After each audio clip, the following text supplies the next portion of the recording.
Avonu məhv edəndən 2 saat sonra ermənilər onu axtarmağa başlayır. Kənd mühasirəyə alınır. Zil 131 gəldi, üstü dolu, töküldülər, avo deyib belə çığıra-çığıra axtarırdılar nəsə.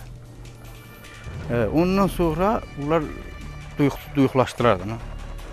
Hardan şeylədiksə kəndi tamam aldılar kuruqa.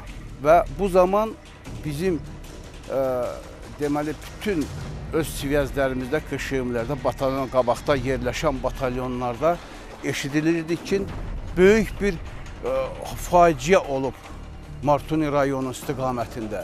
Və biz erməni dili bilən əsgərlərim, sivəzdə oturan əsgərlərim bunu hamısını eşitdilər, yazdılar və mənə taklad eləyirlərdi ki, belə bir vəziyyət var. Biz də doğrudan da öyrəndik ki, Muğanlı kəndində həmən Abo ləqəbli komandir, qəddar bir insan, həm ermənilərin qəddarı olub, həm də Azərbaycan xalqının qəddarı olan belə bir insanı məhv edib. Və ermənilər axtarırdı ki, bunu kim eləyib? Onlar elə bilirlərdi ki, bir-birinin içində bunu ermənilər məhv edib. Öz qrupirovkaları, abone istəməyən insanlar və s. və böyük bir çaxnaşma düşmüşdü. Hücum planlarının haradasa hansı səbəbdənsə dayandırılması haqqında söhbətlər gedirdi. Hərflər arasında bir-birini ittiham etmək, onların komandirlərinin yerli özünü müdafiə batalyonları tərəfindən, rəhbərlər tərəfindən öldürülməsi haqqında söhbətlər gedirdi. Yəni bir-birini təqsib edən və nəhayət 12-si axşam 13-ü artıq bir məlum oldu ki, Abo adlı komandir məhv edilibdir və öldürülübdür faciəli formada.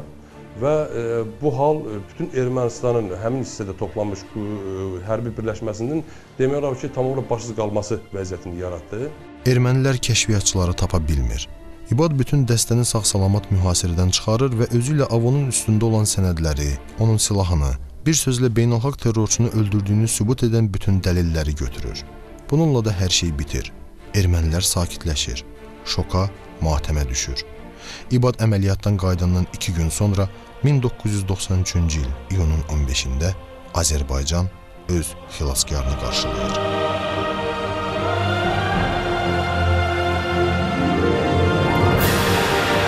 Ermənilər istədiyinə nail ola bilmir. Heydər Əliyevin hakimiyyətə qayıdışı onların ən böyük məğlubiyyəti olur. Xocavənd istiqamətində döyüşən əsgərlər Ali Baş Komandanın öz yerini tutduğunu görəndən sonra erməniləri bir neçə kilometr arxaya atır. Mən sizə bir söz deyim, bu durduğumuz hal-hazırdakı ərazi Dağlıq Qarabağın inzibat ərazisidir. Yəni bu ərazinin, bu ərazi durduğumuz yerlər hal-hazırda düşmənlərindən dolu vaxtı. Bugün Xocavəndin böyük bir hissəsi işğal altında olsa da, kiçik bir hissəsi bugün də Azərbaycanın nəzarətindədir və orada bizim bayrağımız dalğalanır. Və mən İbad Hüseynova arzulayıram və mən bilirəm ki, bu onun ən böyük arzusudur. Və mən o günə əminəm ki, inşallah Ali Baş Komandanımızın rəhbərliyi altında biz işğal altında olan, Ermənistanın işğalı altında olan torpaqlarımızı işğaldan azad edəcəyik və bayrağımız bugünkü Xocavənddə dalğalanan, Xocavəndin bir hissəsində dalğalanan bayrağımız bütün Xocavəndin ərazisində, onun mərkəzində, bütün Qarabağımızda, bütün işğaldan azad edəcəyimiz bütün torpaqlarımızda dalğalanacaq və o bayraqların dalğalanması işində, o torpaqlarımızın işğaldan azad edilməsi işində İbad Hüseynov yenə də iştirak edəcək və bayrağımızın o gözəl torpaqlarımıza taxılmasında da şəxsən o iştirak edəcək. Bax, mən bunu ona arzulayıram. Onlar həmən ərazidə çox güclü müqavimət göstərdilər və erməniləri Beyləqan və Ağcabədi istiqamətindəki yolunu kəsdilər. Və bu gün də orada həmən dayaq nöqtəsi durur. Və bu gün də İbad və İbad kimi olanlar həmən nöqtədədirlər. Həmən yerdədirlər və yenə də bir əmri gözləyirlər. Bir Ali Baş Komandanın bir əmrinə bənddirlər. Əgər İbad 4-5 kəşfiyyatçı bir qrupla gedib o boyda bir terroristi zərərsizləşdirə bilirsə, onların böyük bir dəstəsini zərərsizləşdirə bilirsə, deməli həmən gücdə olanlar yenə həmən var və İbad da var. Hər bir Xocavənddə həmin 18 min hektar ərazidə yerləşir. Onlar vətəndən bu gün də çıxmayıblar.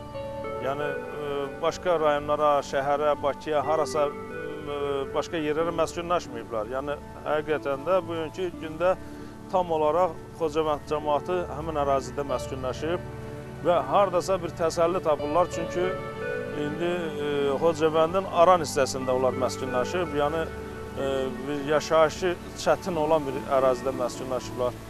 Amma onlara da təsəllidir həqiqətən, hər birimizə təsəlli olduğu kimi ki, yəni yaxın vaxtlarda biz Xocavəndi, o cümlədən də Qarabağın başqa işğalda olan ərazilərini biz azad etməliyik. O cəbhə Xocavənddən açıla bilər. Mən o cəbhənin o günün çox da uzaqda olmadığını görürəm və hesab edirəm ki, bizim hər birimiz bu mübarizədə öz sözümüzü deməliyik. Bu kadrlar valideynlərdən yadigardır. 5 qardaşın hamısı bir yerdə, valideynlərin yanında. 93-cü ilin dekabrında ağır yaralanan İbad hospitaldan yeni qayıdıb. Müharibə başlayandan 1994-cü ilə qədər bu ailə belə yığışmırdı. Amma bu da həmişəlik deyil. Bir gündən sonra qardaşlar yenə də cəbhə xəttinə gedəcək. Analar da deyəcək ki, təki ermənilərin əlinə keçməyin. Amma bu yoldan dönsəniz, südüm sizə halal olmayacaq. Valideynləri 5 oğlun hamısı ilə fərəhlənirdi. İbad həmişə öndə getdiyindən anası gecə-gündüz onun fikrini edirdi. Getmə demirdi, deyirdi ki, ehtiyatlı ol. İbad qəhrəman bir kişinin evladıdır. İbad qəhrəman oğlanların qardaşıdır. İbad qəhrəman Muğanlı kəndinin balasıdır. İbad Dağlıq Qarabağın oğludur. Yəni, mən istərəm ki, bütün bizim gənclik İbad kimi bizim qoçaq oğlanlarımızın hamısını tanısın. Və gənc nəsillərimizin ondan öyrənəcək çox şey var. Vətəni, torpağı, milləti necə sevmək nümunəsi kimi, bax bu sağ qəhrəmanımızdan, bizim bu sağ, bugün hamımızın qürur və fəxr duyduğumuz belə bir qəhrəmanımızdan öyrənməlidir. Yaralanandan sonra İbad artıq fəal kəşfiyyat əməliyyatlarında iştirak etmirdi. Amma onun hərbi hissədə olması faktının özü əskərləri ruhlandırırdı.